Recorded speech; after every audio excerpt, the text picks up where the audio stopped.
de un minuto.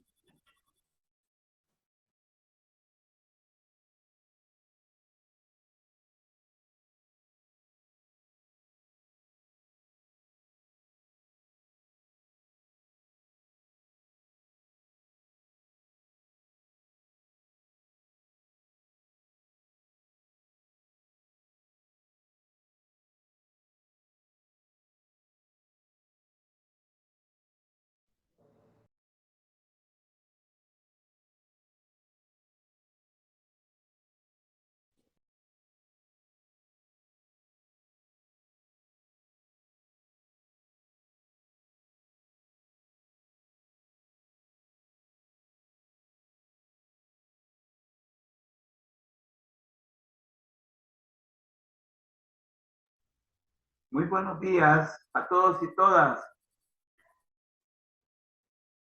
¿Cómo están? Gracias por atender el llamado y poderse conectar a través del link que compartió la compañera Rebeca Cáceres. Agradecemos también a Rebeca su mediación en este esfuerzo. Pero resulta que la plataforma virtual no está funcionando. Dicen que está en mantenimiento. Desde el día de ayer, después del mediodía, ya no estaba funcionando. Así que tuvimos que acudir nada más al link Zoom, pero tuvimos que compartirlo por otra vía, que fue a través de la compañera. Y es que estamos aquí reunidos. Muchas gracias. Bien, vamos a continuar con la clase que nos habíamos quedado el día lunes. Siempre vinculado a lo que es el derecho humano a la alimentación.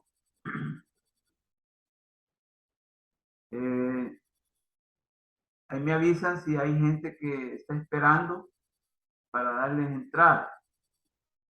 Repito, vamos a seguir con el planteamiento que habíamos dejado sentado.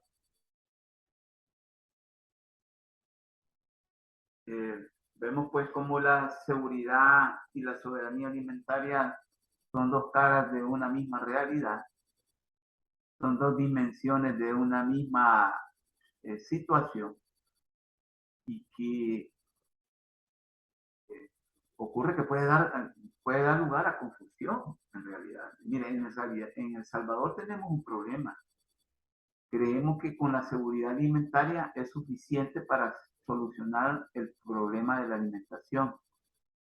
Y resulta que desde esta cátedra nosotros podemos asegurar con vehemencia de que puede haber seguridad alimentaria, pero si no hay soberanía alimentaria, difícilmente vamos a superar el problema de la alimentación en un país como el nuestro.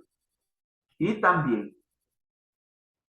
difícilmente vamos a superar el problema de la desigualdad que configura también la alimentación. Entonces, seguridad y soberanía alimentaria son necesarias para solucionar el problema de la alimentación. En El Salvador seguimos en una forma, yo diría,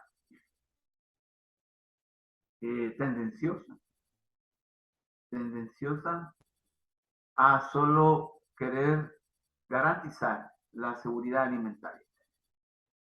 Y el problema no es solamente de seguridad alimentaria, sino que también de soberanía alimentaria. Pero ya vamos a ver por qué la seguridad alimentaria se queda media o es una verdad media sin la soberanía alimentaria. En la última clase, el lunes, estuvimos razonando esto que dice esta diapositiva, sobre los dos aspectos o las dos dimensiones del problema. Lo voy a leer en una forma rápida. Constituyen un proceso continuo en donde ambas, desde sus particularidades, confluyen en que todas las personas, en todo momento, tienen acceso físico, social y económico a suficientes cantidades de alimentos inocuos y nutritivos que satisfacen sus necesidades dietéticas y preferencias alimentarias para llevar una vida activa y saludable en una forma continua y sostenible. Miren, estos son los propósitos. Este es el propósito de estas, digamos, estas dos dimensiones del problema de la alimentación. Seguridad y soberanía alimentaria se necesitan, confluyen. Y miren todo lo que posibilitaría si las dos existieran o configuraran la realidad de la alimentación.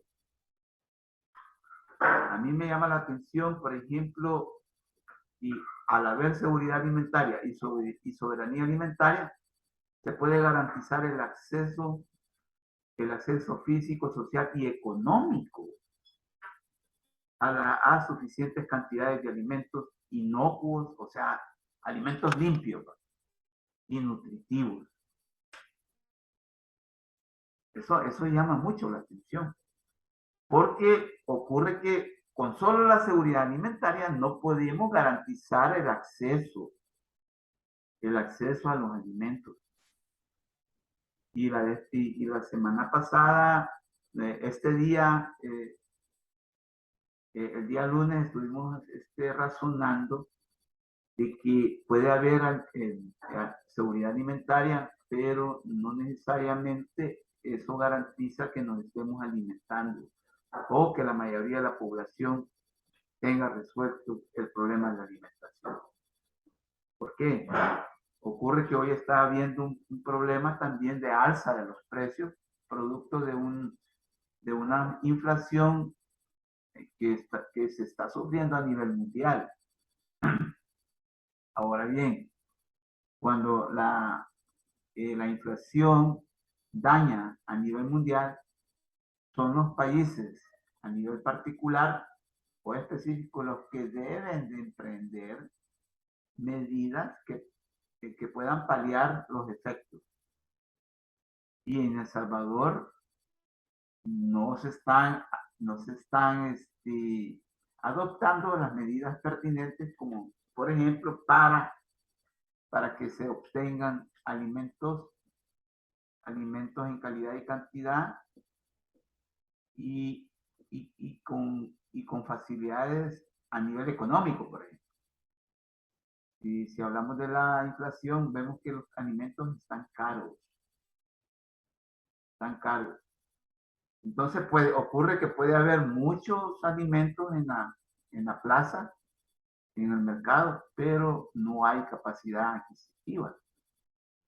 Entonces, ese es un problema, porque solo la seguridad alimentaria. Enrique de Castillo y Kenny, ¿va? Sí, sí, sí. Buenos días, Buenos días, Kenny. Tenía, licenciado. Tengo una consulta.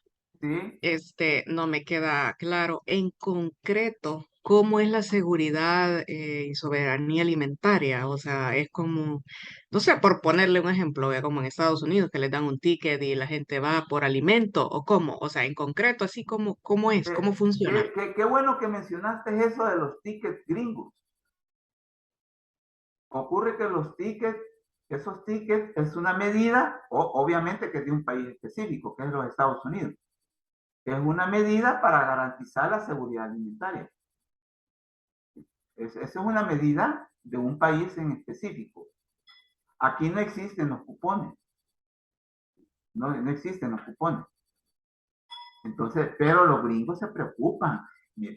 Se preocupan para que la gente que no tiene dinero, pues, tengan acceso a los alimentos en cantidad y calidad, pero que lo económico, o sea, no sea un impedimento o un obstáculo.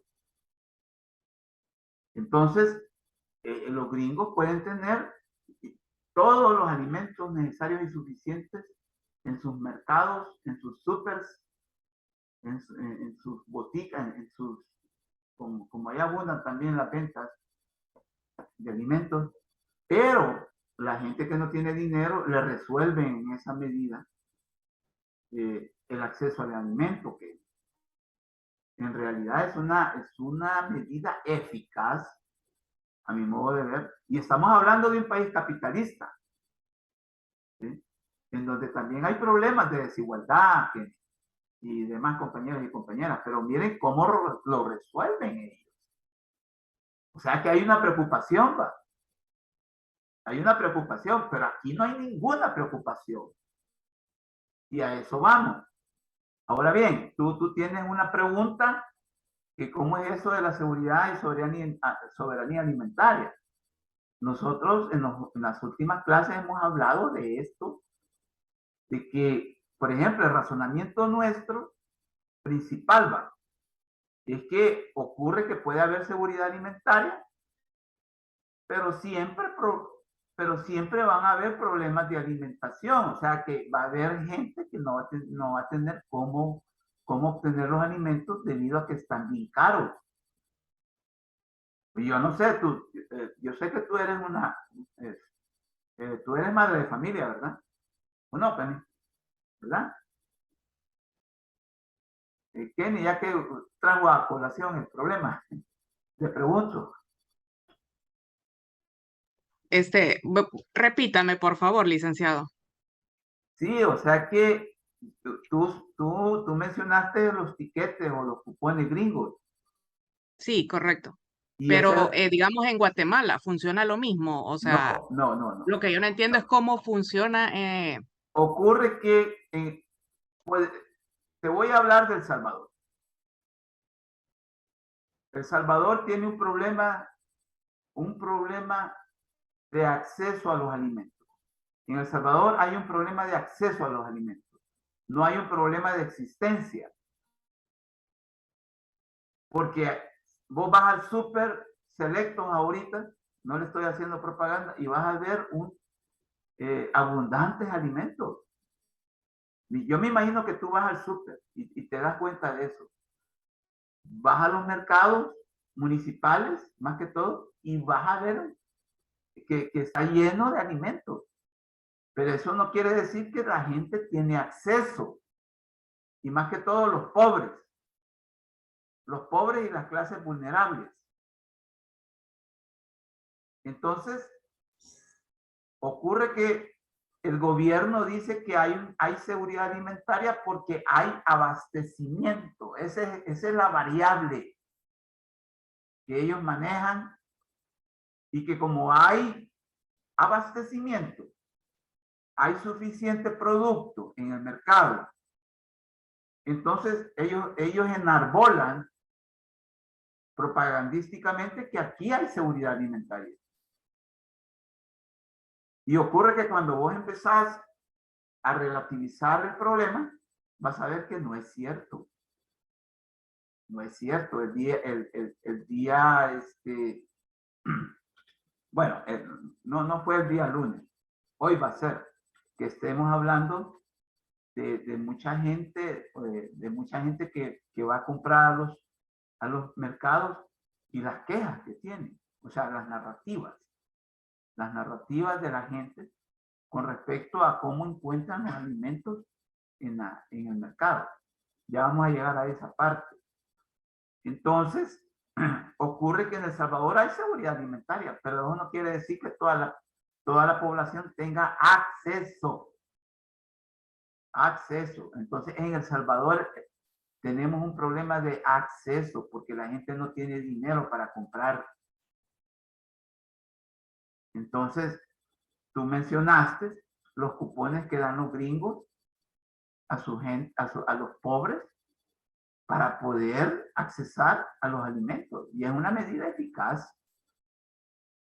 Yo en realidad pues aplaudo cuando esa medida se pone en práctica.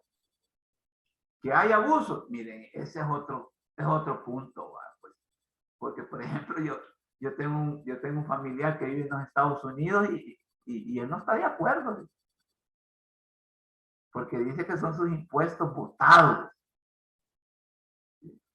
Ellos tienen mejor cantidad, dice, más cantidad y calidad de alimentos que yo que trabajo y que pago mis impuestos. Esa es una narrativa también. ciudadana, obviamente, pero eso, los gringos son los que tienen que resolver ese problema, ¿va? Pero, por ejemplo, nosotros sí que tenemos un problema muy serio, muy grave, muy delicado, porque hay gente que aquí no come los 3 tiempos. Y eso como sociología nos debe de importar mucho. No nos debe de interesar, por favor, porque eso de interesar es totalmente indiferente y también irresponsable. Sí, Tari. Yo concuerdo con lo que usted dice, que nos tendría que interesar porque, o sea, siendo una persona de escasos recursos que no come los 3 tiempos, pues uno lo analiza, porque imagínense, solo en las cárceles, que son personas, bueno, no podemos decir que son, que están buenos y malos, porque no se sabe a certeza si de verdad están ahí por un cargo que sí hicieron o no hicieron. Y sin embargo, ellos comen los 3 tiempos y no hacen nada. ¿Y por qué por gente que sí trabaja, pero tiene una economía bastante baja, no logra comer a veces mucho los 3 tiempos? Correcto, correcto. Gracias, Tari, por tu opinión muy certera. Tari, pues, está en la retórica, está en el discurso de que en realidad como gente que está recluida, él se refirió a los reclusos, y ellos sí tienen garantizados los 3 tiempos. ¿Cómo? Pero sí los tienen garantizados. Pero ese es otro punto, Tarik. Lo que sí también hay que retomar lo que dijo Tarik, que como gente común también, como nosotros también, y que son ciudadanos, que trabajan, pero no tienen, no comen o no tienen acceso en calidad y cantidad a sus alimentos. Ellos y sus familias. Ellos y su familia. Yo no sé si les he contado lo que me dijo una vendedora de mascarillas, de peines finos, ¿sí? Cosas así que anda vendiendo la señora, una anciana como de 76 años. Y ella me comentó, porque yo le compré mascarillas, y ella en pleno centro histórico de San Salvador, ¿vale? Estoy hablando de la Plaza Barrios, espero que la conocen. Entonces ella me dice, miren, nosotros comemos hasta cuando llegamos de trabajar en la noche. Es ahí por como a las 8, como a las 9. Yo comienzo a trabajar a las 5 de la mañana. Mi hija también y mis 2 nietos.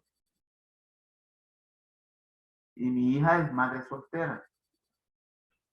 Y ella también se dedica a lo mismo. Y los nietos también venden plátanos, tomates, vendiendo alimentos. Vendiendo alimentos, imagínense. Pero paradójico, que tienen problemas para alimentarse. Ojo. Entonces, nosotros comemos en verdad o nos alimentamos en verdad hasta cuando llegamos a la casa en la noche. Hasta cuando llegamos al cuarto que alquilamos en la noche. Llevamos pan, llevamos comida, pan dulce, café, etcétera, etcétera. Entonces, hasta entonces, cuando han ganado,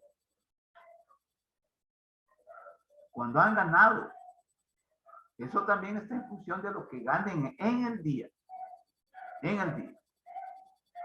Y algo que también me llamó mucho la atención y me dio indignación ética, ojo, indignación ética, que algunos días ella logra nada más hacerse $6 en todo el día, Pero como ella no es sola, va a ser su hija y sus nietos, entonces ellos logran como en una forma cooperativa, pues logran, por ejemplo, pagar la pieza que ellos le llaman, que es en un mesón, obviamente, y ocurre que hoy está de moda pagar diario la renta. ¿Ya sabían eso ustedes? Y así resuelve la gente el problema de la vivienda. En este país, cool, que es lo mejor que está ocurriendo.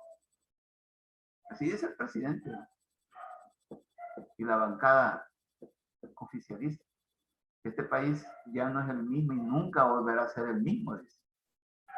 ¿Y entonces por qué ocurren estas cosas? Entonces vean, gente que tiene problemas para alimentarse. Y hay seguridad alimentaria, Kenny. ¿Verdad? Y entonces solo porque hay suficientes alimentos en los supers y en los mercados, eso quiere decir que toda la gente come. Entonces no es cierto. No es cierto. Entonces, ustedes que en esta disciplina científica de la salud en la cual se están formando, tienen que conocer este problema. Porque si solo lo vemos desde digamos, desde la dietética, la nutrición, que eso es necesario, pero hay que ver los problemas reales de la alimentación, ¿va? Porque yo no sé, pero yo me atrevo a decir, sin temor a equivocarme, que ustedes tendrían reparo para, por ejemplo, planificar pues a alguien que llegue a sus clínicas o a la institución hospitalaria donde estén ustedes con un problema de sobrepeso o de obesidad, pero cuando le pregunte a usted cuál es el régimen alimenticio de ellos, y van a ver, por ejemplo, que tienen problemas de alimentación, digamos, qué capacidad van a tener ustedes como para recomendar un régimen alimenticio saludable. Yo quisiera preguntarles a ustedes eso. Kenny, ya que me hiciste una pregunta bastante puntual, tú ante esa situación, ¿qué es lo que harías? Con todo este drama que hemos estado hablando. O Tarik, no sé, tú también. Dígame, Lick. Sí, o sea, de lo que hemos estado hablando. ¿Has estado oyendo? Sí. Sí, con todo ese drama que vive nuestra gente pobre y vulnerable también. Pobres y las personas vulnerables también. ¿Qué capacidad tendrías tú como nutricionista de recomendarle a una persona que no come los 3 tiempos, come salteado y a veces come cuando hay, pero está gordo, tiene obesidad, tiene sobrepeso, tiene glucosa alta, tiene triglicéridos altos y colesterol alto? ¿Qué capacidad tendrías tú como nutricionista de recomendarle o de proponerle un régimen alimenticio saludable? Pues mire, muchas cosas, Lick, no solo son por la alimentación, porque hay muchos rasgos que pueden ser psicológicos a través, porque la gordura o la obesidad, como lo quieramos llamar, no solo es por alimentarse bien o por alimentarse en exceso. Muchas veces son problemas psicológicos que tienen las personas. Entonces, es bien, ¿cómo decirle? No es algo específico en el que uno puede decir, es que es porque te alimentas muy mal o porque comes pura chatarra, es que estás gordo. No, muchas veces es por problemas psicológicos. Ok, yo estoy de acuerdo con eso, pero hay casos en que no necesariamente es un problema psicológico, sino que por la capacidad material que ellos tienen, por Sí, su, porque por, comúnmente por la su comida chatarra es un poco sí. más económica que una comida saludable Bueno, y muchas veces es como lo más alcanzable para una persona de escasos recursos. fíjate que hay planteamiento, hay análisis que se están haciendo hoy que están los alimentos caros. Hay análisis serios, porque yo los he estado escuchando, de que la gente está recurriendo a los alimentos altamente procesados con esta alza de los precios. Y resulta que cuáles son los alimentos altamente procesados, los embutidos. Entonces, muchas familias en El Salvador compran también los carbohidratos o las pastas y lo complementan con esos alimentos altamente procesados, como son los embutidos. Compran su paquete de 12 o de 24 salchichas y hacen macarrones. Y yo creo que ustedes se imaginan qué ocurre si usted cocina 2 paquetes o 3 paquetes de macarrones con salchicha. Le va a salir un montón de macarrones. Sí, Adriana Barba. Sí, licenciado, pero lo que pasa es que no solamente, mire, la verdad es que no hay que formar grupos buenos o malos de comidas. Obviamente hay comidas más procesadas que otras, pero al final Los embutidos todo... es un ejemplo. Los embutidos es un ejemplo. ¿De qué? Es un ejemplo de alimentos altamente procesados.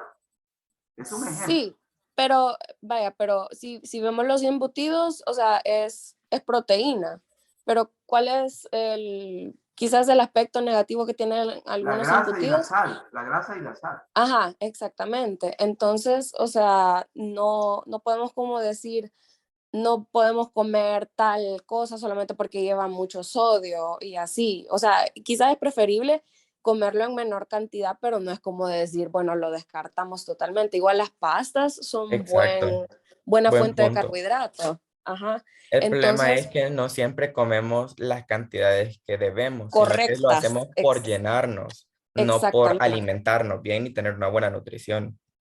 Pero, Entonces ahí, ajá, es como pensar en los nutrientes que tiene cada alimento y tener un balance. Ese es. Y también quería decir que estoy de acuerdo con Dustin porque él dijo que podía ser problemas psicológicos. Y sí, es cierto, o sea, a veces la alimentación a veces es un síntoma de un problema mental.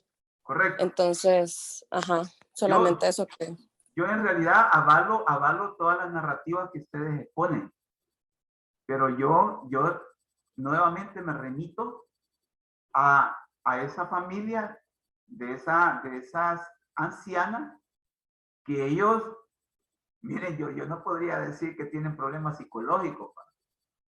Si ellos andan en la rebusca,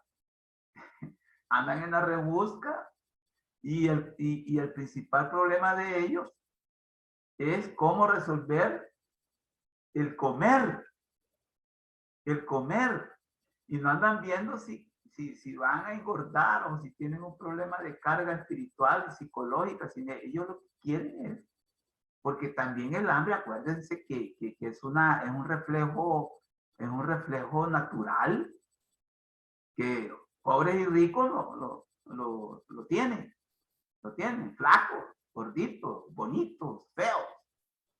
Entonces, yo estoy exponiendo el problema tal como se presenta en la realidad de una familia pobre, porque en El Salvador, dejémonos de cuento, la mayoría de la población es pobre. Y entonces, por ser pobres, tienen problemas de alimentación. Sí, Kenny.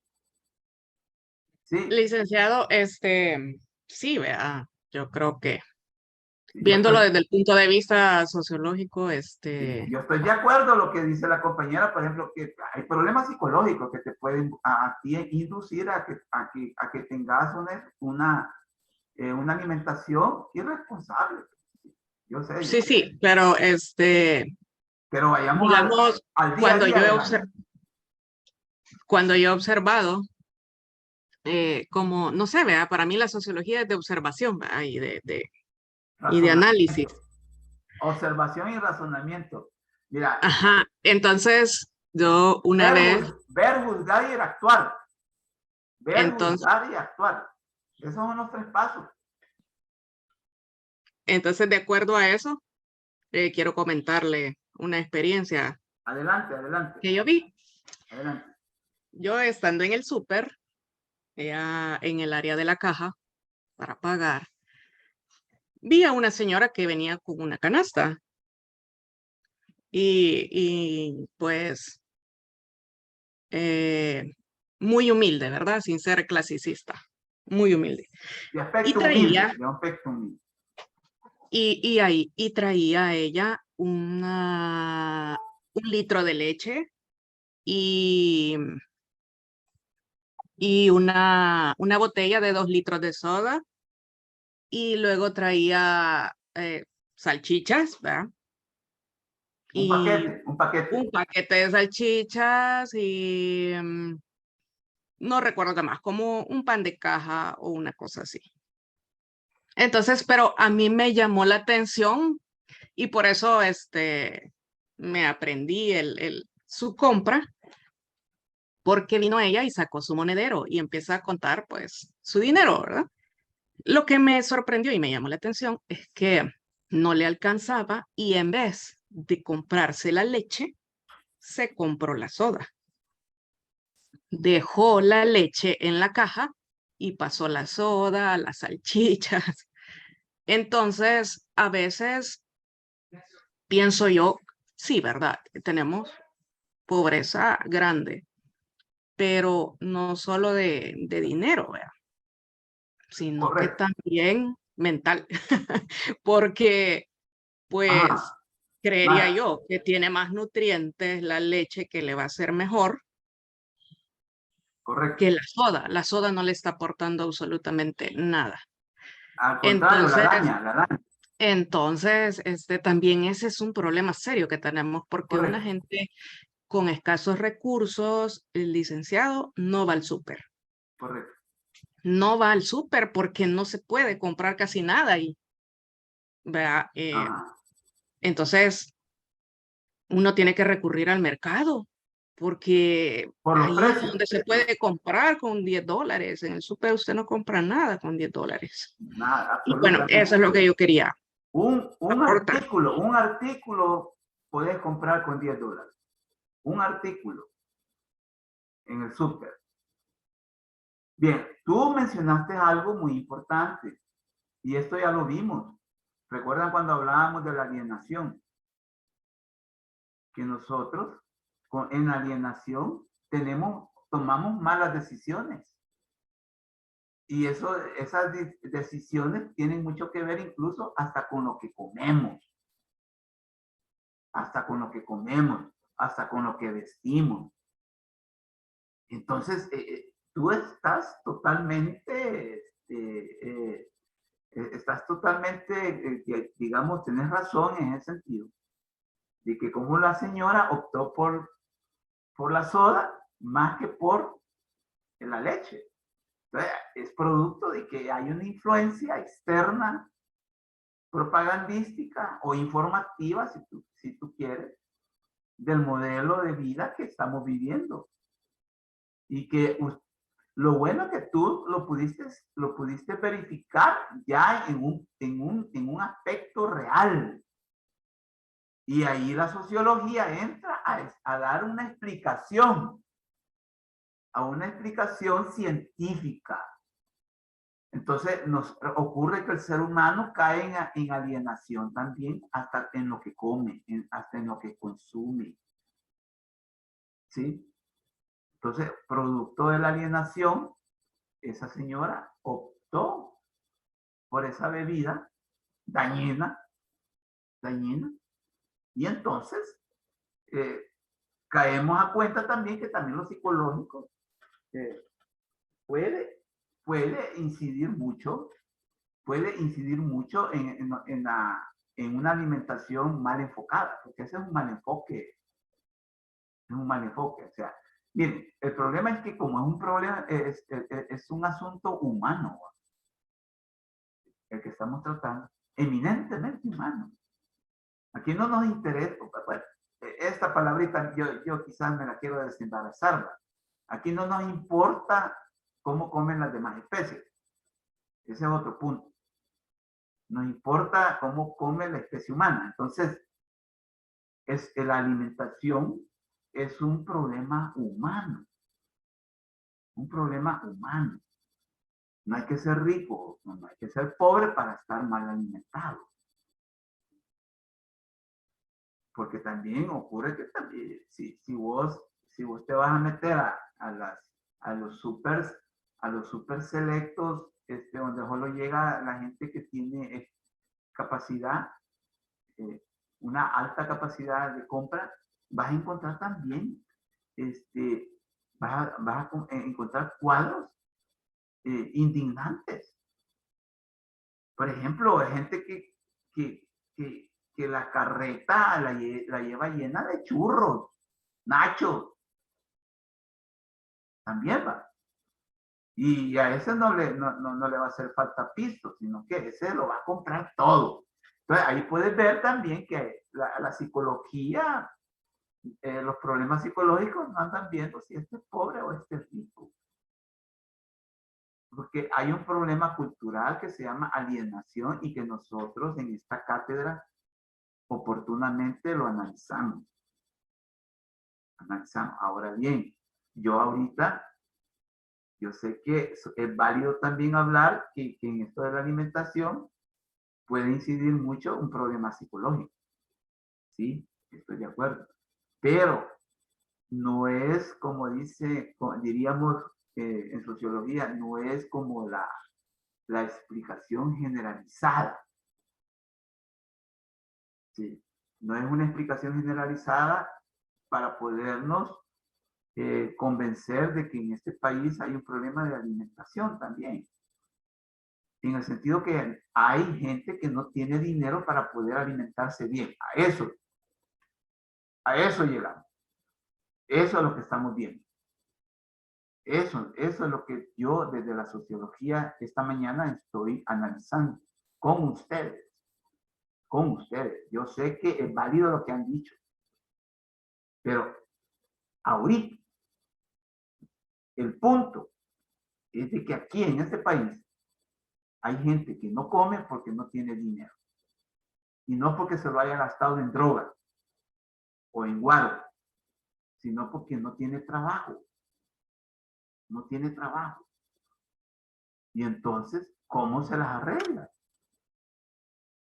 ¿Cómo se las arregla? Eso es lo que estamos viendo también. Y que esa sí es una explicación generalizada. Y que nosotros no podemos negarla, no podemos soslayarla. En El Salvador, el mayor problema ahorita, fíjense que la UCA hizo una encuesta y yo quisiera que se la voy a poner, se la voy a dejar subida, que el mayor problema, como ahora con el régimen de excepción, ya el problema de la seguridad está resuelto supuestamente. ¿O? Entonces, hoy el mayor problema de la gente es el económico. Es el económico. Y entonces, lo que más resiente la gente es que no tiene empleo. No tiene un empleo digno y decente. Y usted como ser humano tiene derecho a un empleo digno y decente. Por ejemplo, ustedes se están formando porque el día de mañana aspiran a tener también un puesto de trabajo y que su remuneración sea digna y decente. Y que teniendo una remuneración digna y decente no van a pasar penas, por ejemplo, para alimentarse.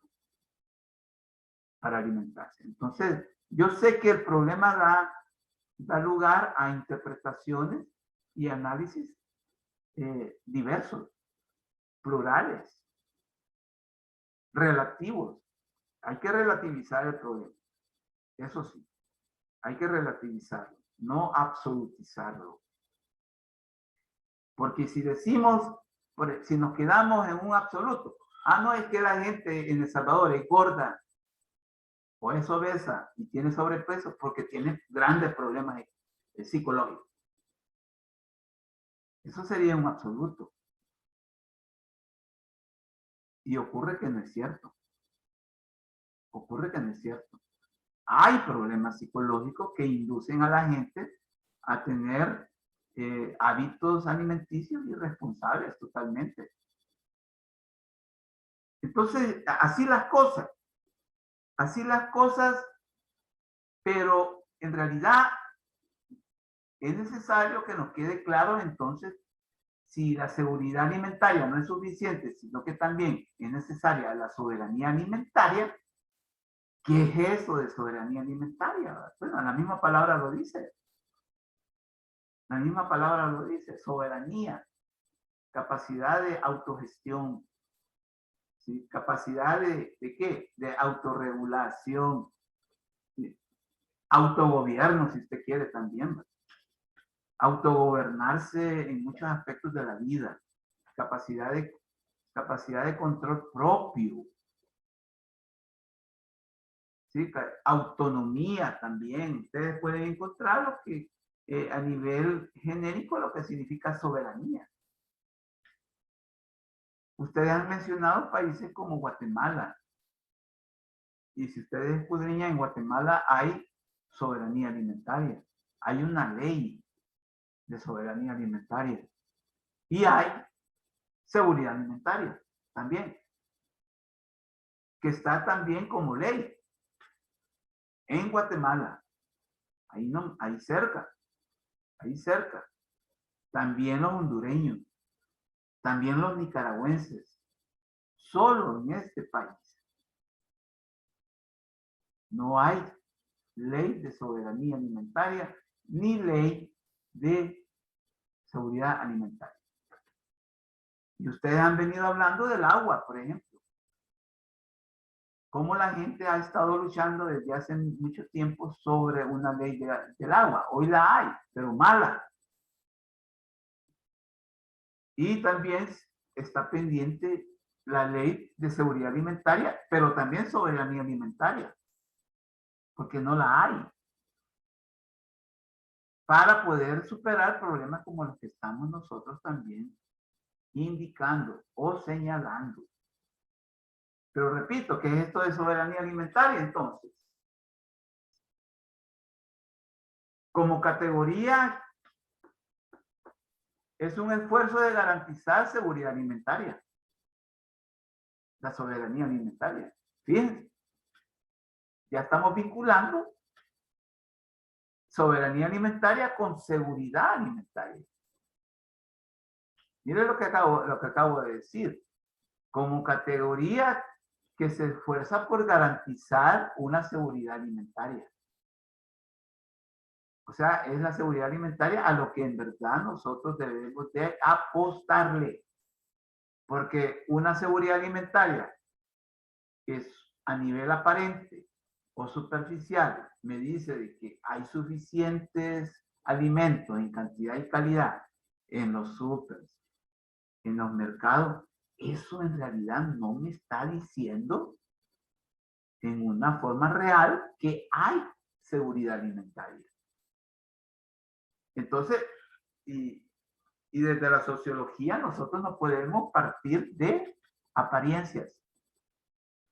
Ocurre que en la realidad social hay muchas apariencias. Mire, y El Salvador es excelente en eso. Este país está lleno de apariencias. Esta sociedad vive mucho de las apariencias. Increíble. Le apostamos mucho a las apariencias. Comenzando con los que nos gobiernan. Y ocurre que también nosotros los gobernados asumimos también dinámicas. Dinámicas que caemos también en las apariencias. Y desde la sociología, nosotros debemos de apostarle a las realidades de esa apariencia. Ojo. Entonces, a nosotros nos importa la realidad de esas apariencias. Que ya sería como levantar el velo. Como una novia que se va a casar y que llega con un velo al templo, pero se lo levantamos y entonces empezamos a ver ya la realidad. La realidad. Eso lo hace, eso la sociología como ciencia lo hace. Entonces, la soberanía alimentaria para una real seguridad alimentaria es necesaria. Es necesaria. Porque al haber una soberanía alimentaria, se puede asegurar el abastecimiento de los alimentos necesarios y suficientes para que se alimente una población. Y no solo necesarios y suficientes, sino que también que involucre que esos productos se han producido localmente. Y no vienen de México, no vienen de Nicaragua, no vienen de Honduras, ni vienen de Guatemala, sino que han sido producidos aquí. Porque a partir de una soberanía alimentaria, esta garantiza que los productores locales se les compre. Y no solo se les compre, se les fomente la producción. Entonces, una soberanía alimentaria vendría a priorizar la producción local de alimentos. Pero no solo la producción local de alimentos procuraría una soberanía alimentaria, sino que también que esos que producen tengan acceso real a la tierra. Usted sabe que para alguien que produce la tierra o que trabaja la tierra, es muy importante la tierra. La propiedad de la tierra es muy importante. La propiedad o no propiedad de la tierra, por ejemplo. No es lo mismo el que arrenda la tierra para producirla que el que ya la tiene. Ocurre que el que le toca rentar la tierra o alquilarla no tiene las mismas condiciones y por lo tanto no tiene las mismas facilidades para el que es dueño de la tierra. Va a tener ventajas, va a tener más ventajas el dueño que el que solo la tiene, que le queda nada más que rentar. O sea que no va a producir y no van a cosechar en las mismas condiciones.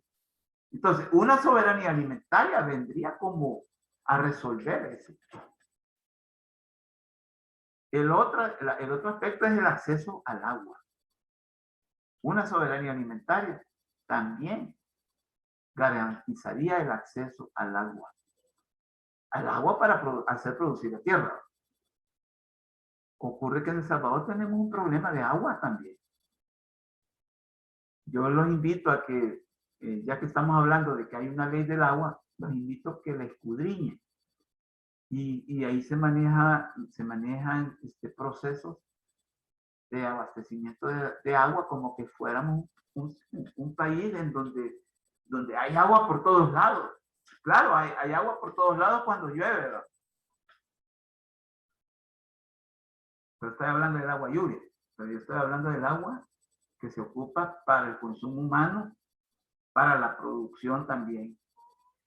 Y este país tiene un problema de agua también. Yo, como ya lo he dicho, no solo a ustedes, sino que a otros sectores, yo, si me pusieran a hablar del tema del agua, yo digamos, me tomaría la libertad de antes de ponerme a hablar del agua, poner un telón de fondo. Un telón de fondo donde dijera El Salvador, un país sin agua. Como telón de fondo. Ocurre que aquí hay sectores económica y políticamente poderosos y que se manejan un discurso de como que fuéramos un país con mucha agua. ¿Por qué? Porque ellos están en otro ánimo, que es el de hacer negocio con el agua. Miren, nosotros desde la sociología no estamos negando que haya también un uso comercial del agua, ¿no?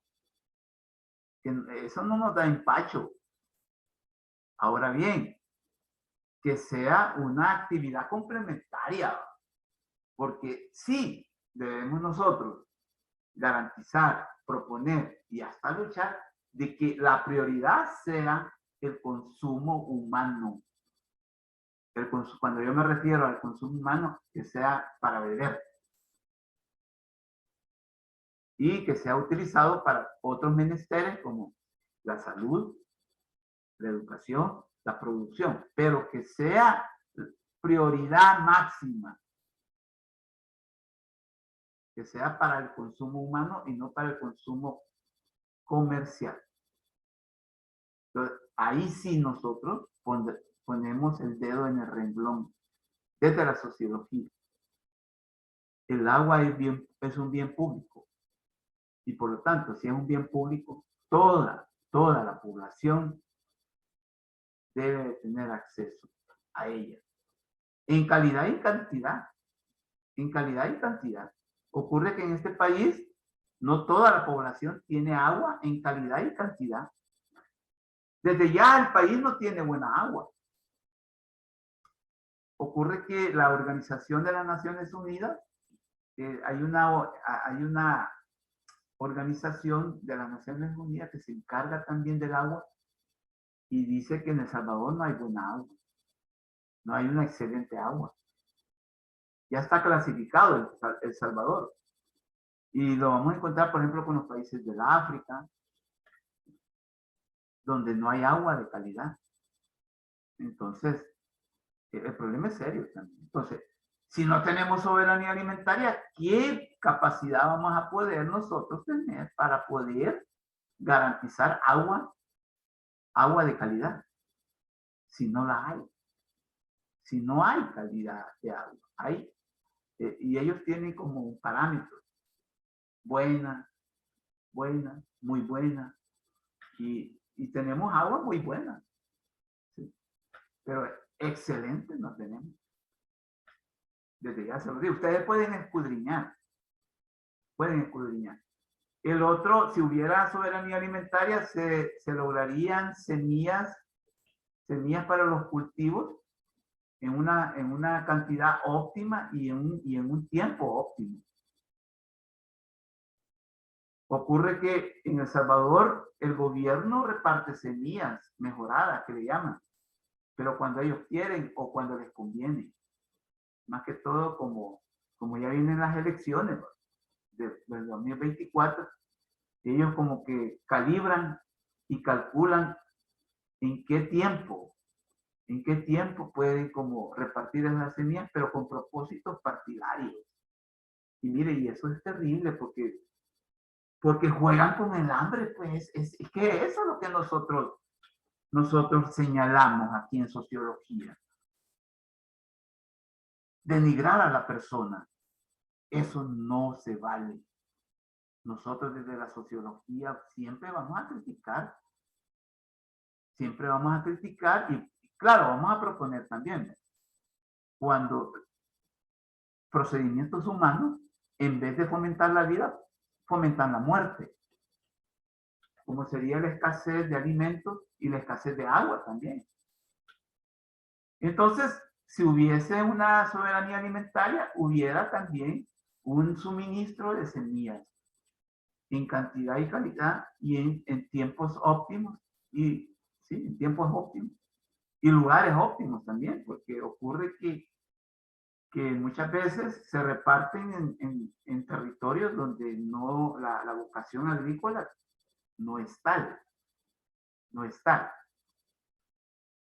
Si hubiese una soberanía alimentaria, el derecho del campesinado a producir alimentos sería garantizado también. O sea que el derecho a producir alimentos es un derecho también que muchas veces es violado. Ocurre que como los ponen entre la espada y la pared, pues a los campesinos, ¿va? O me producís esto, o no te doy trabajo. Y ocurre que se priorizan otras cosas, otros cultivos. Por ejemplo, la palma, esa palma africana. Si ustedes van a Usulután y empiezan a escudriñar las grandes extensiones de tierra que hay ahí, las van a ver cultivadas. Es cierto, las van a ver cultivadas. pero averigüe de qué están cultivadas.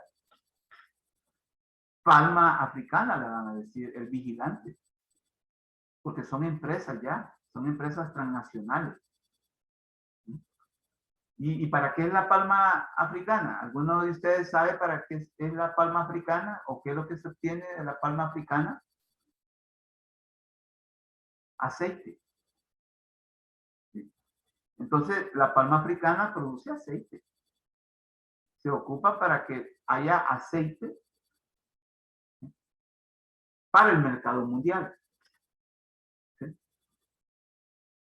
En vez de producir alimentos, se produce palma africana, porque de ahí, de la palma, el mercado mundial va a obtener aceite para los cosméticos, para los carros, etcétera, etcétera. ¿Ven cuál es la gran diferencia? Y entonces, una soberanía alimentaria procuraría de que esas grandes extensiones que hay en Usulután, yo no sé si hay algún usuluteco o una usuluteca,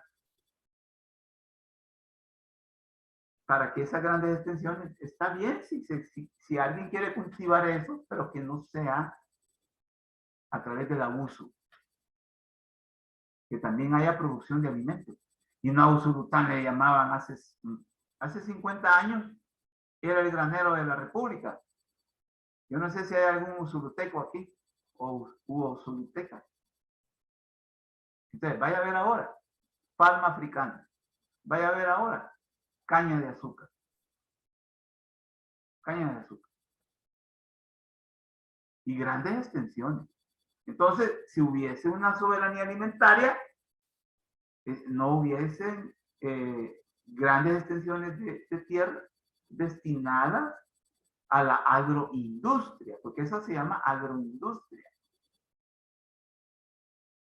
Entonces, yo sé que la caña de azúcar, pues sí, abastece azúcar, y el azúcar, pues sí, entra dentro de la canasta básica, pero en una proporción mucho menor. Pero ocurre que la caña de azúcar no solo se ocupa para el azúcar, sino que para otros propósitos también, para otros propósitos.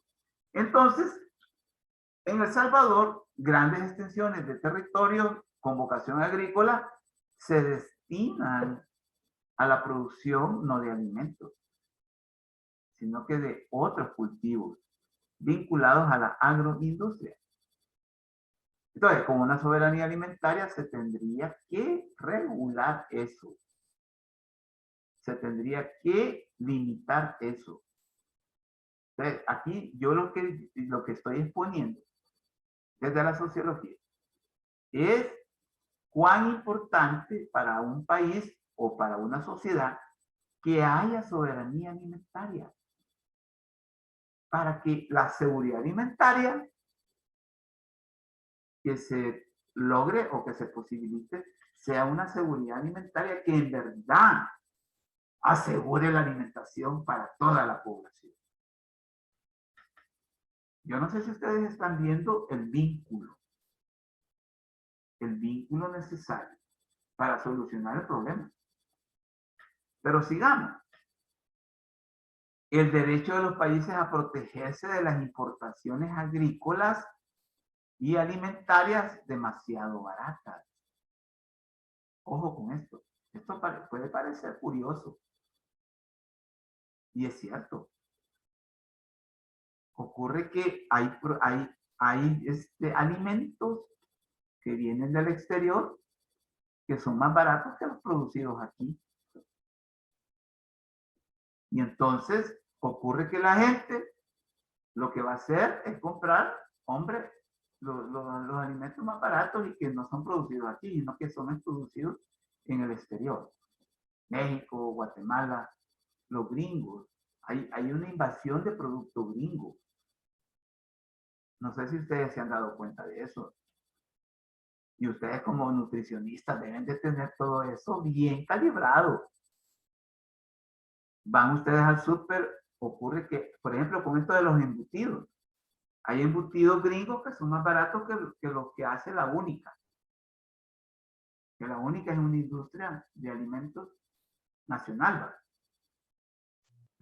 Pero usted, si escudriña, va a encontrar alimentos que hace la única más baratos y que vienen del exterior, más que todo de los Estados Unidos. Entonces, con una soberanía alimentaria, esto tendría que regularse también. Tendría que limitarse. El otro aspecto son los precios ligados a costes de producción. O sea que estos precios ligados a los costes de producción es que, por ejemplo, y esto se quejan mucho los productores nacionales, de que ellos producen, pero solo sacan los costos, solo logran sacar los costos. Y ocurre que, como todo productor de la tierra, quiere sacar ganancia. Entonces, usted platica con un productor en pequeño, más que todo. Un pequeño productor, la mayor queja que él le va a estar diciendo o va a manifestar es que ellos únicamente sacan los costos.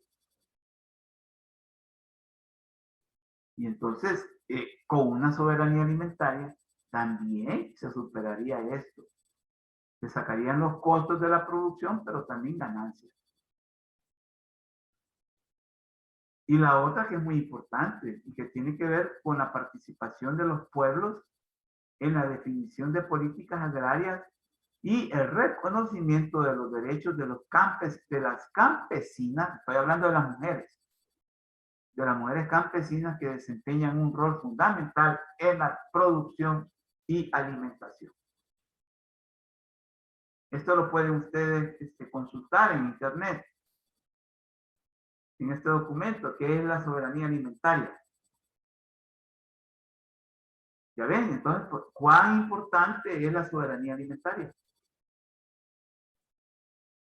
No nos podemos quedar a nivel de solo seguridad alimentaria, porque la una fundamenta a la otra.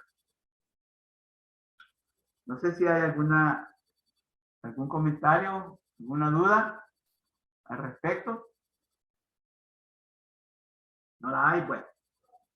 Entonces, siguiendo con el tema, ¿cuál ha sido la reacción del sistema agroalimentario frente al embate del COVID-19? Porque el COVID-19 ha afectado al sistema agroalimentario. Y no nos fuimos a encerrar más de 3 meses, pues. Se tuvo que paralizar la producción económica. Y entre ellas la producción de alimentos, la producción agrícola, destinada a producir alimentos por el COVID. Mire, yo creo que, y esto yo se lo voy a decir también como ciudadano, como ser humano también. Yo nunca me imaginé que me iba a tener que estar en la casa encerrado por motivos de una enfermedad, como lo ha sido el COVID. Yo me imaginaba estar encerrado, en mi caso, por motivos, por ejemplo, de la violencia, por ejemplo, de la violencia, o por motivos de un huracán, un terremoto, pero nunca, al menos, antes del 2019, o sea, el 2019, por estos meses, nunca se nos ocurrió, ni como salvadoreños, en nuestra familia, por ejemplo, nunca se nos ocurrió que nos íbamos a encerrar como 3 meses por motivos de una enfermedad. Es algo inédito lo que sucedió en el 2020.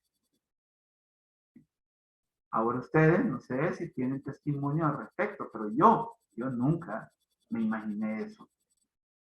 Claro, ustedes pueden decir, miren, entonces quizás le afectó psicológicamente. Sí, hubo afectación psicológica. Y a eso vamos también. Se analizará por tipo de producto. Estamos hablando de la alimentación. los efectos registrados o posibles efectos de la pandemia sobre ellos, sobre los productos, atendiendo a las características del producto, los flujos de comercio exterior y precios en plaza. Precios en plaza. Vamos a hablar de los granos básicos. Tenemos que referirnos a los granos básicos. ¿Por qué los granos básicos?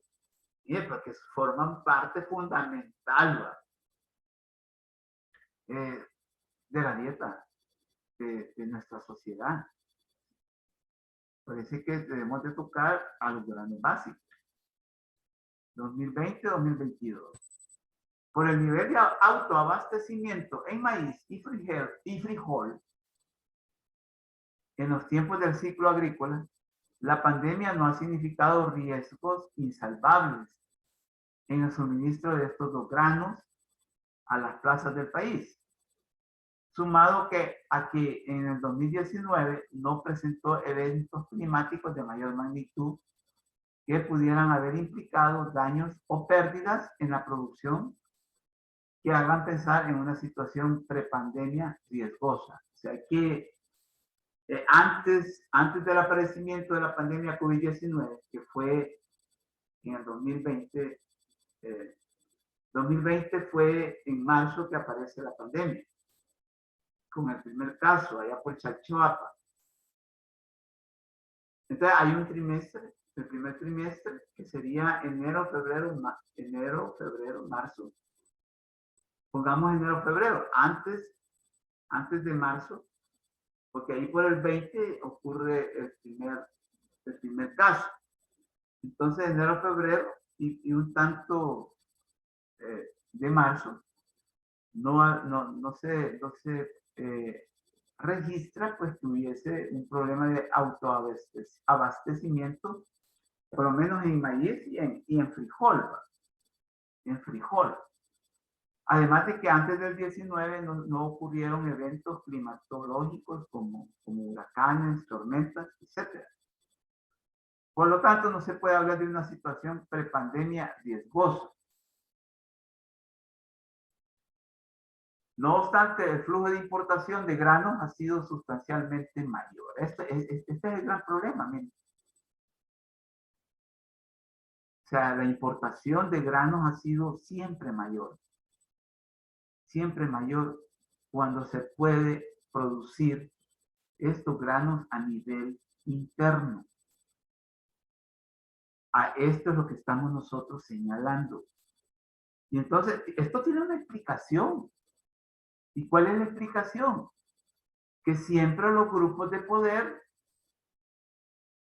dedicados al comercio de alimentos provenientes del exterior son los que se benefician a través de la importación desmedida de granos básicos, por ejemplo, y de alimentos.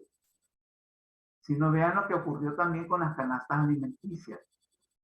¿De dónde venían los productos de la canasta alimenticia? Alguien que haya tenido acceso a esa canasta alimenticia. Yo tuve acceso 2 veces, pero quisiera preguntarles a alguien de ustedes, ¿quién tuvo acceso a una canasta alimenticia de las que dio el gobierno, pero también las municipalidades? Tarik, ¿tú tuviste acceso a una canasta de esas? Si no me equivoco, sí, a una. Sí. ¿Y tú escudriñaste con ojo de buen cubero de dónde provenían los alimentos? No, en realidad no, lo que hicimos fue donarla mejor. Ok, pero alguien se tomó la molestia de ver de dónde venían esos productos. ¿Alguien? Kenny, ¿tú tuviste acceso? Sí, licenciado, y ocupé un par de cositas. Los macarrones. No, el arroz. A mí me gusta el arroz. El arroz, le gusta el arroz. Miren todos los macarrones. Bueno, ustedes ya me dieron el visto bueno a los macarrones. Son buenos. Solo que debo de tener cuidado en la cantidad. No, pero usted se dio cuenta de dónde provenían, a dónde eran fabricados. Pues La verdad, no. O sea, solo vi que eran productos que no eran nacionales. Ah, bueno, entonces desde ya nos está diciendo de que eran producidos afuera. Sí, correcto, producidos, pero no le podría decir si eran mexicanos, colombianos, de Bueno, dónde. ajá, correcto, A eso me refería. correcto, correcto. Gracias, Kenny, gracias. ¿Alguien pudo ver de dónde venían? ¿Alguien podría decirme? Porque yo sí sé, yo me puse a escudriñar. Tuve acceso a 2 cajas. No las doné, las consumimos, ¿sí? En una forma sabia, ¿verdad? Pues sí, porque uno las va a pagar. Eso no es ningún regalo. Ojo con eso también. No es que anden regalando. Mire, el Estado, a través de un gobierno, nunca regala. Por el amor de Dios, tengamos claro eso. Y ustedes quizás porque el gobierno dijo que los estaba regalando. Porque yo le oí No, yo dudo que haya sido así. En realidad siempre lo sacan de los impuestos. por eso, Igual que lo de los $300. $300 también. Pero el Señor dijo que los estaba regalando, Taí. Yo escuché ese discurso. Pues sí, una cosa es que lo diga y otra es que lo Correcto. haga, en No, serio. o sea que tengamos en cuenta quién nos está gobernando también. Una forma irresponsable. Entonces, yo sí escudriñé que todo, de una forma puntual, y todos venían de México. Todos. No venían, pero ni de Guatemala venían. ¿Por qué? Porque Guatemala cerró y le empezó a dar comida a su gente. ¿Sí? Entonces, vean, esta gente le compró a México cantidades exorbitantes de alimentos.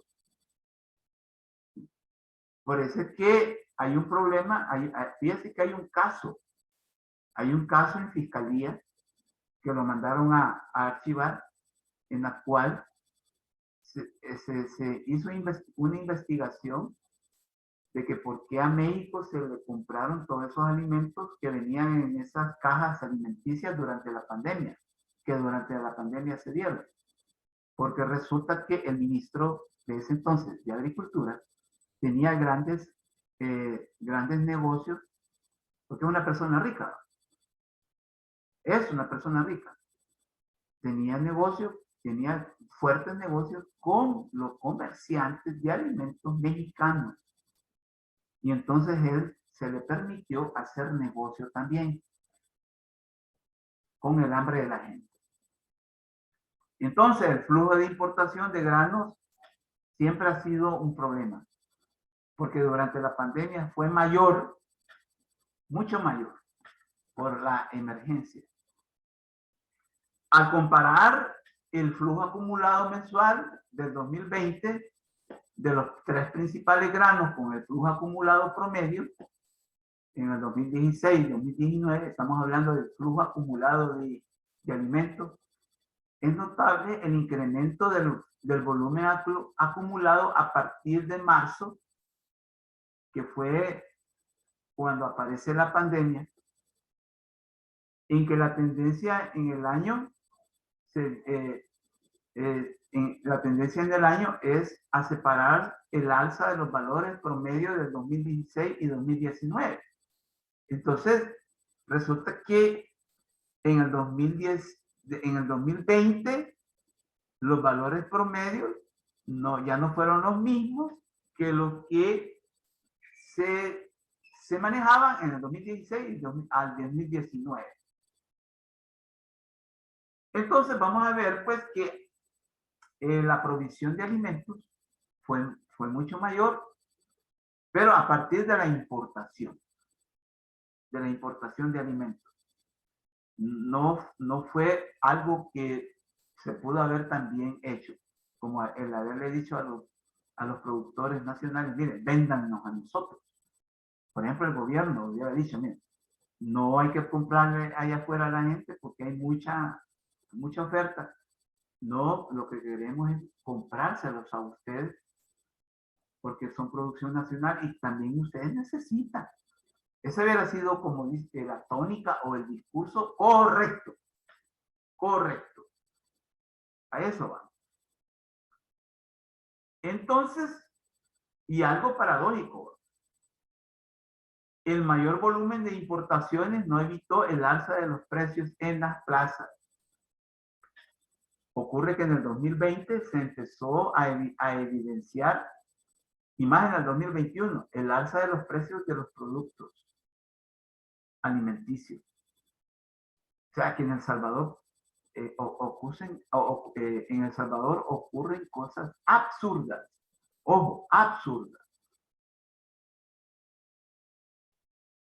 O sea que cuando hay, muchas veces las importaciones pueden dar lugar a que los productos bajen por la existencia, por la abundante existencia. Pero en El Salvador eso no se da.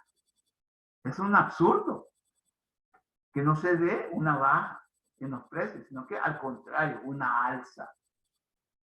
Imagínense, eso es absurdo.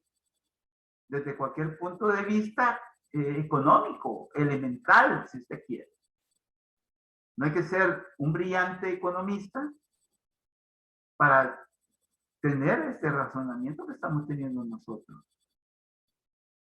Con la aceleración de los contagios y las medidas de confinamiento tomadas, se registraron precios promedios mensuales. ¿Sí? El maíz para abril del 2020, el quintal estaba a 18.67. Ojo, aquí estoy ya leyendo ese dato. Pero ya en junio de ese mismo año, en el 2020, ya valía 77.39. Altísimo. En junio, ocurre que el frijol rojo subió también. Subió también. Estamos hablando del maíz y del frijol. El arroz, respectivamente, también subió un 17%, después un 56%, luego bajó a un 21%, a un 21%, pero subieron. Ese es el problema. Ese es el problema. Entonces vemos pues, que durante la pandemia fueron los productos alimenticios los que empezaron a subir por efecto de haberse importado en una forma desmedida. En una forma desmedida los productos alimenticios. El masivo flujo de importaciones no ocurre sin consecuencias. Ocurre en El Salvador, pues entonces, las consecuencias tenía pues toda importación en El Salvador tenía como un propósito el abastecer. Es el abastecer.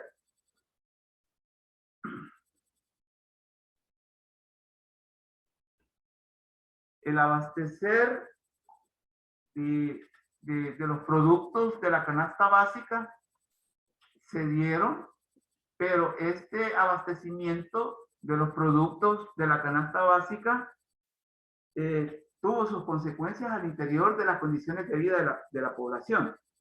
Me permiten, solo quiero contestar un WhatsApp de la universidad. Me permiten solamente unos 3 minutos.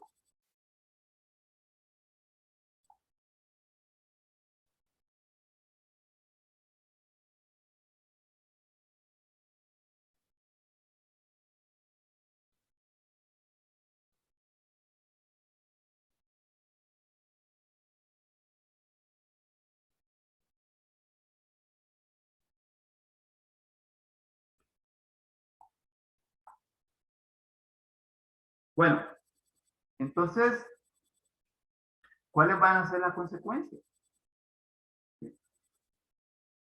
Podemos plantear lo siguiente: se han registrado manifestaciones de inconformidad de las personas productoras por las dificultades para vender sus productos ante el incremento de la oferta disponible. Aquí está ya la queja o la inconformidad de sectores sociales como son los productores directos nacionales. Por eso les digo, con una soberanía alimentaria esto no ocurriría.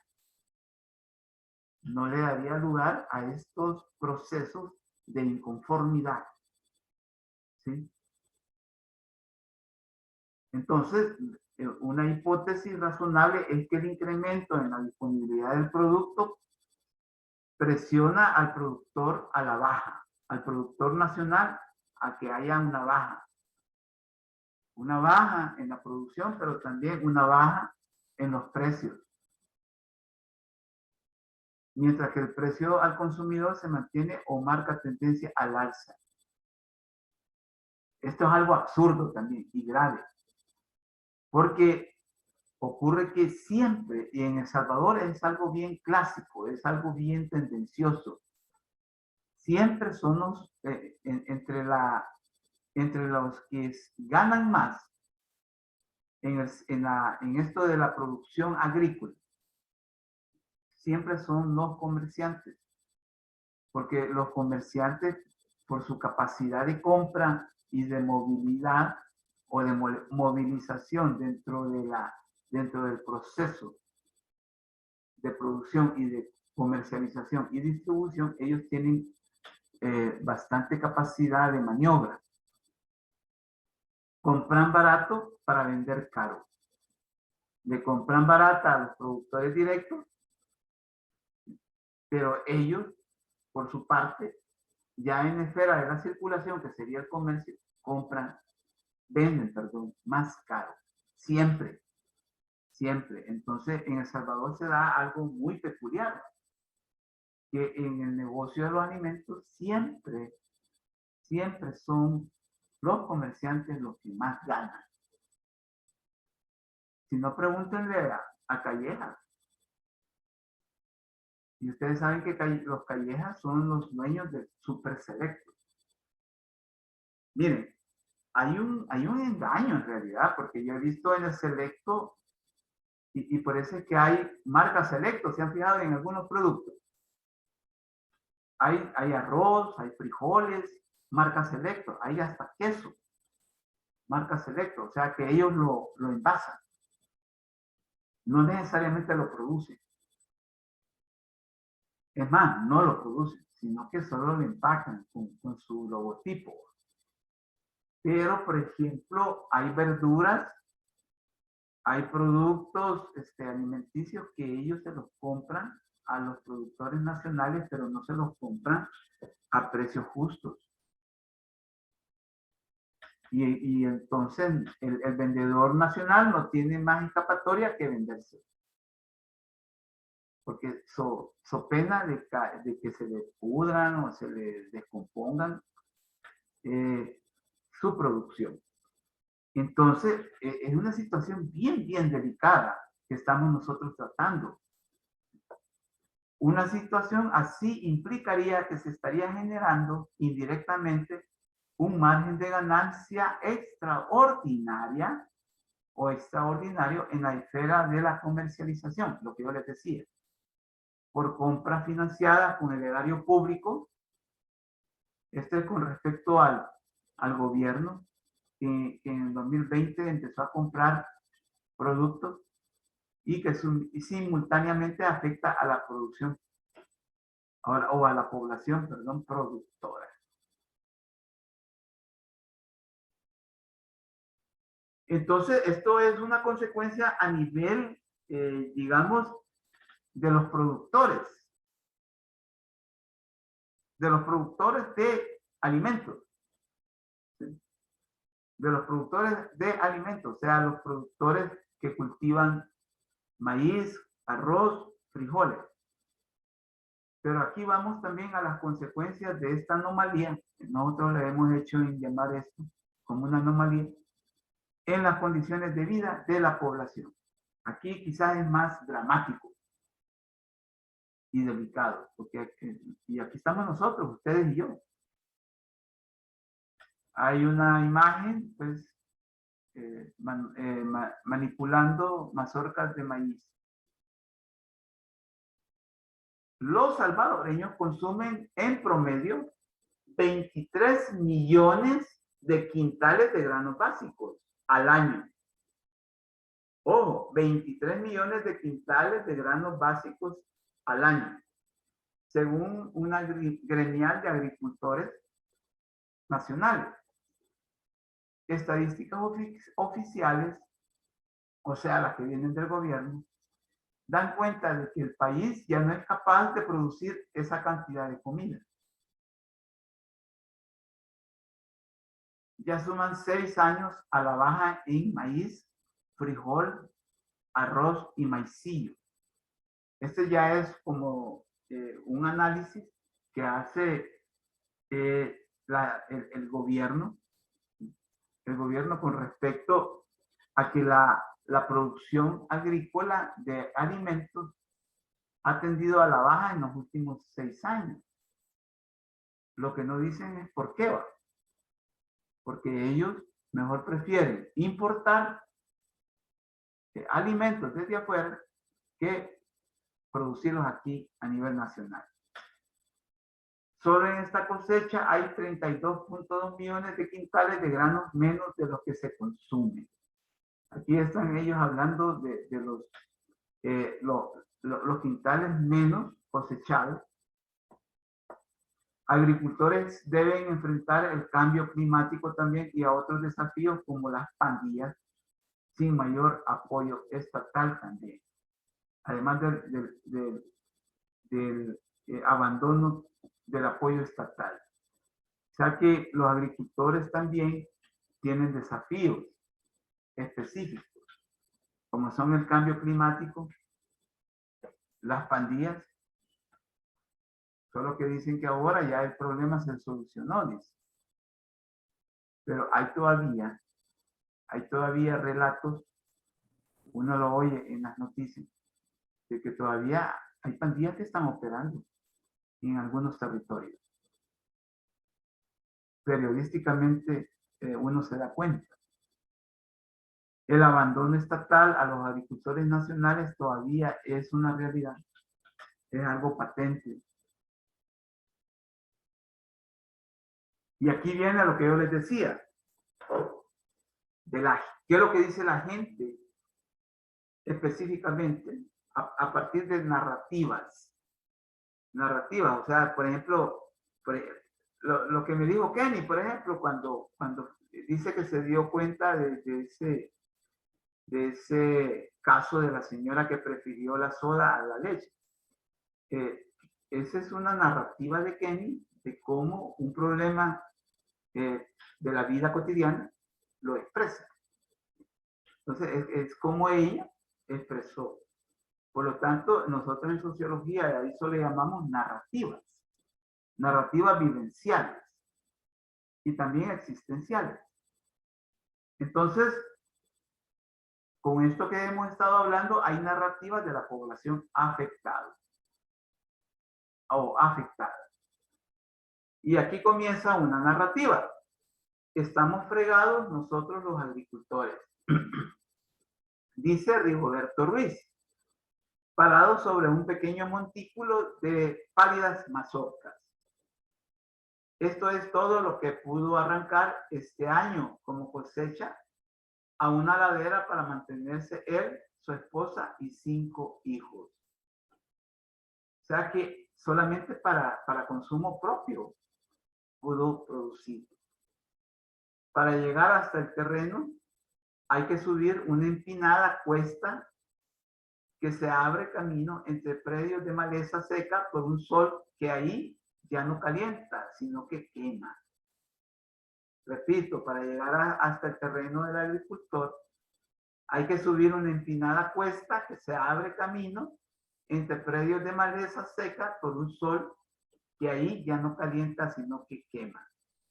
Este año la cosecha va para abajo, remata Rigoberto Ruiz. Rigoberto no conoce de estadísticas, habla desde la tierra, o sea, habla desde la realidad. Claro, las estadísticas son importantes porque hablan de la realidad también. O sea, una realidad cuantificada, pero eso lo hacemos nosotros, los sociólogos, los economistas, los antropólogos, ustedes también como nutricionistas, pero no le podemos pedir a Rigoberto datos, mire, deme el porcentaje, etcétera, etcétera, no podemos. Suficiente con que cultive y haga producir la tierra. Su tierra, una manzana de terreno que dedica al cultivo del maíz en la zona rural de El Salvador, específicamente en Lislique.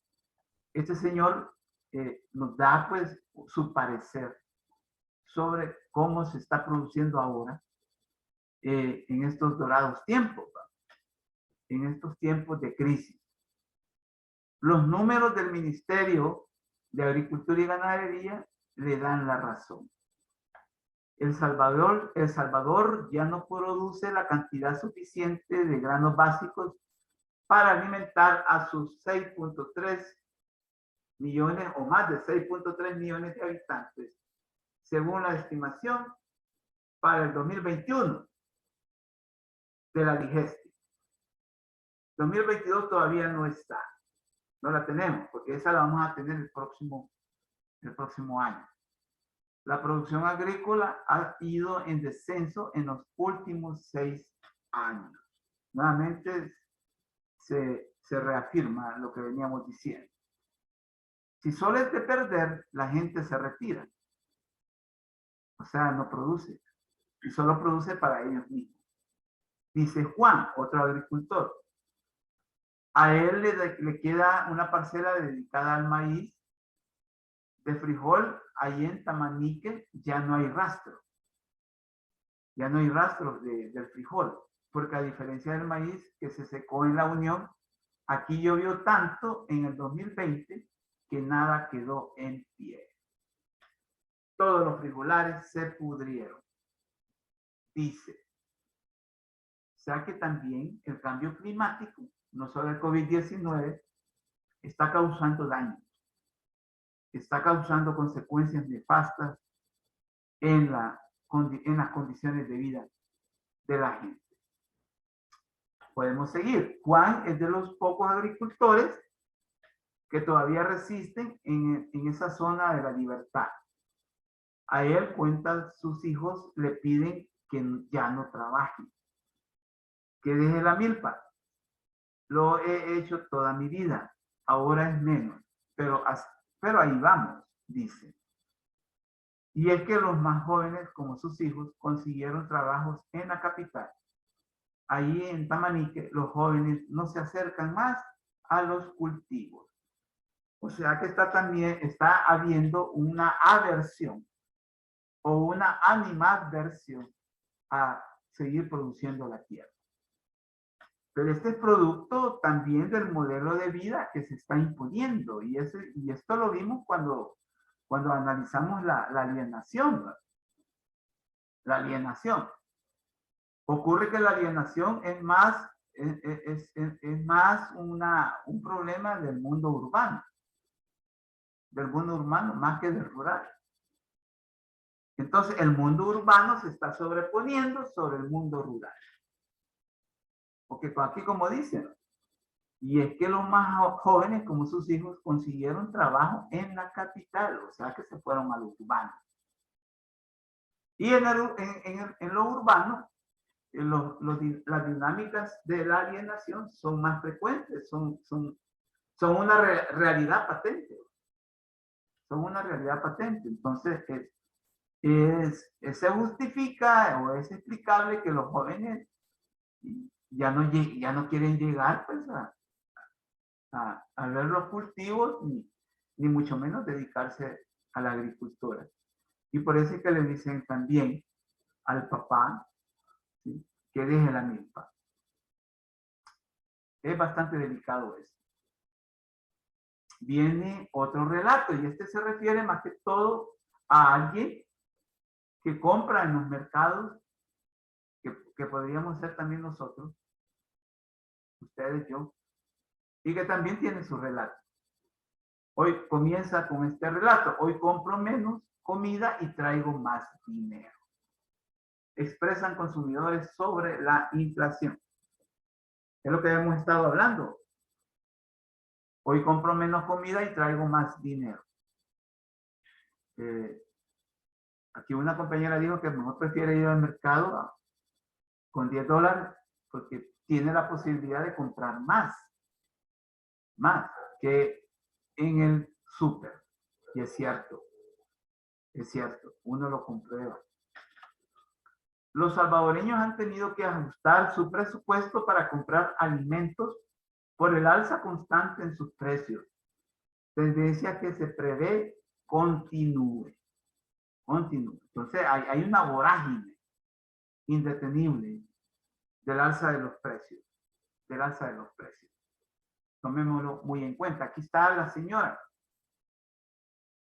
Esto es una foto en el mercado central, precisamente las ventas que están en la calle, no así las que están adentro. Y miren lo que está comprando. Es un alimento muy común entre nosotros, como son los plátanos. Los plátanos fritos, plátanos sancochados, plátanos asados son como una delicia para muchos salvadoreños. Y vean que está comprando $1 quizás.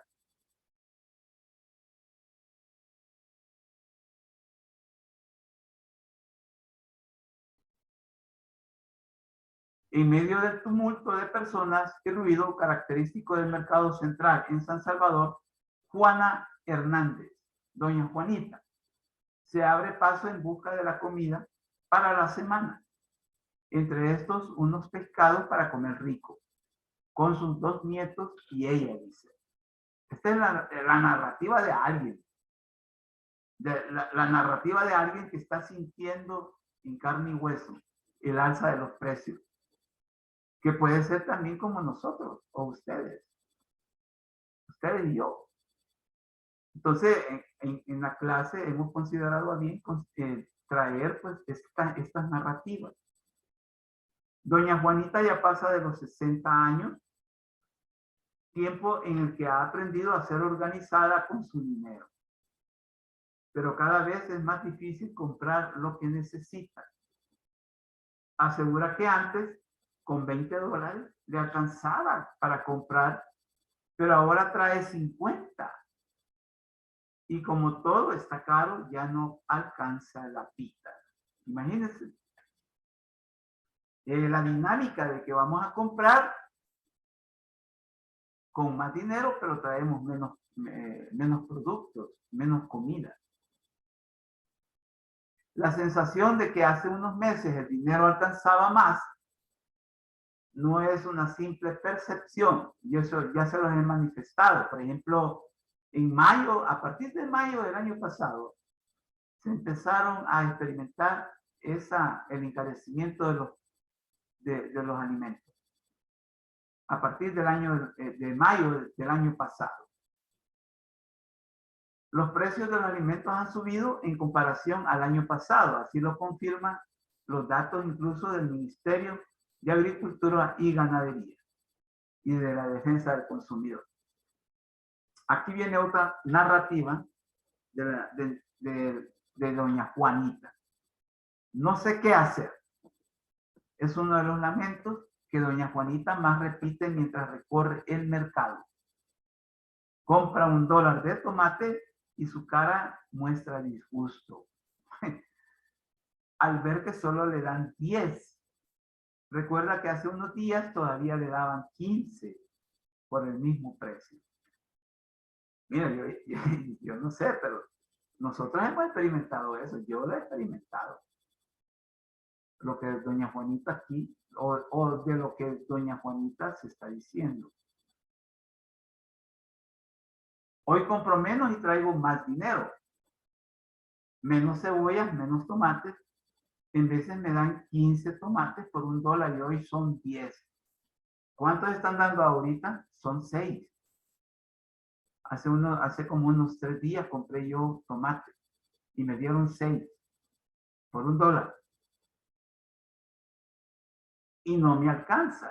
Luego se me acaban y tengo que ir a morir a las tiendas. Ocurre que hoy las tiendas terminan suministrándole a uno los alimentos. Manifiesta mientras se detiene para comprar una cebolla. Otro de los productos que más aumentos ha presentado en lo que va del año. Y es que todo está caro. Antes me daban 8 o 10 cebollas. Y hoy esto ya es menos para la comida. Antes todo era casi regalado. Antes, 50 años. Antes era Colón y compraba uno todo. Hoy no. Dólares y no alcanza. Hoy todo es de dólar. Se lamenta una vez más doña Juanita mientras cuenta las pocas monedas que le quedan para comprar la comida de la semana. Es dramático. Aquí doña Juanita como que también le hace una lectura de que también en El Salvador, si bien es cierto, pagamos en dólares, pero ganamos colones. Entonces, por ahí es que vemos también la gran disparidad en lo que gastamos. Ocurre que los salarios se pagan en dólares, pero se gana en colones. Y aquí está doña Juanita con otro comprador. No sé, estos cuadros, estas imágenes son comunes en los mercados municipales. Yo ya he andado también en esta dinámica. Y como sociólogo, tengo que hacerlo también. Y no digamos como ciudadano. Bien. Esto es el final de esta clase, de este tema. Hemos llegado a las 11:41. Es hora también del final de la clase. El día lunes vamos a continuar con otro tema, problemas también. Bien. Vamos a llegar hasta aquí, entonces, no sé si hay alguna pregunta, alguna duda al respecto. Llegaríamos hasta aquí. Entonces, le agradezco mucho el haberse conectado bajo estas circunstancias como en las que estamos. ¿Sí? Pero se pudo, gracias al Zoom. No a la plataforma, pero sí al Zoom. Así que, muchas gracias y quedamos pues para el próximo lunes. Pasen buenas tardes. Gracias, licenciado. Buenas tardes, gracias. Gracias, licenciado. Feliz almuerzo. Gracias. Bueno, adiós.